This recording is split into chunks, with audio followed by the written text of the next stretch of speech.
Hey guys, my name is Shreyas and welcome to Simple Biology.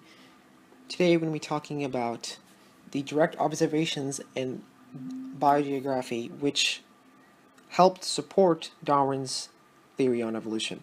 So at the time when Darwin published his book on the origin of species, he did not have that much evidence in order to back up his theory. But with time, over the 150 years we've seen from when Darwin published that book to today, we have collected a wide amount of evidence which supports natural selection. So in this video, we're going to be looking at that. So, like again I said, Darwin had a lack of information, 150 years to fill these gaps of key evidence. Okay, let's just move on. So, direct observations. Okay, so these are direct observations of natural selection, which we have seen in the past 150 years, which really supports natural selection. Now, we've seen thousands and thousands of examples of direct observations, but I'm just going to give you one here, and it's with this bug called the soapberry bug. So the soapberry bug is a bug that's found in the southern part of the United States. And what happened is that some of the soapberry bugs actually migrated from southern Florida to central Florida. So in southern Florida, they feed on the native plant called the balloon vine. I have a picture here. This balloon vine. This is a picture here.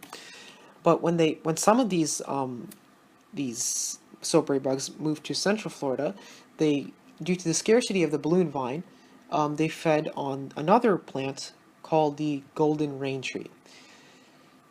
And these bugs feed best when their beak length matches the depth at which the seeds are found within the fruit, which kind of makes sense. If you have the right length, then it's easy to reach those seeds.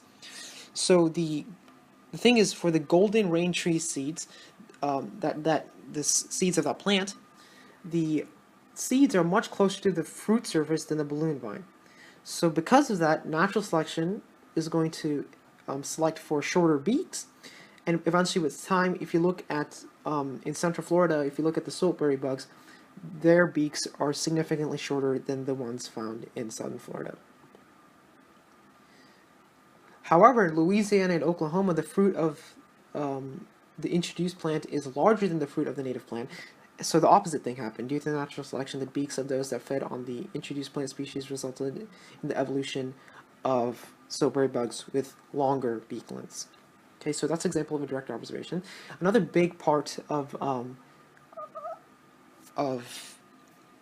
Darwin's, a big piece of evidence to Darwin's theory of evolution is biogeography. Biogeography is the study of the distribution of species, and it's influenced by many factors, including continental drift. So continental drift is the slow movement of Earth's landmasses and continents over time. A brief history on continental drift. 250 million years ago, continental drift moved Earth's landmasses into one large land mass continent called Pangaea. So, and then 200 million years ago, Pangaea started to break apart, and then 20 million years ago, we have the continents which we see today. So this is an example of this showed how that happened. We had this one big large landmass called Pangaea, and eventually this started to split apart and apart. So how does this relate to evolution and natural selection? So let's say, for example, at the time in Pangaea, there was a group of, let's say, something that looked like a deer. Okay, so a deer which lived in this area right here. Okay, now, because of continental drift, some of the deer population is going to get split apart between South America and Africa.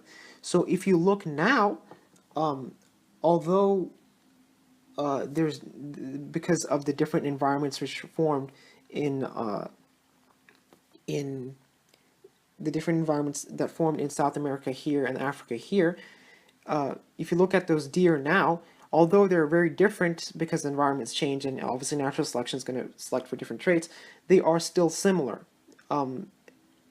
because of this biogeography. So that's a very big part in natural selection, and this can be seen in many examples, not just like this deer. Now, I don't know if there's actually deer living in here and here. I just made that up, but that's just an example of how biogeography proves natural selection.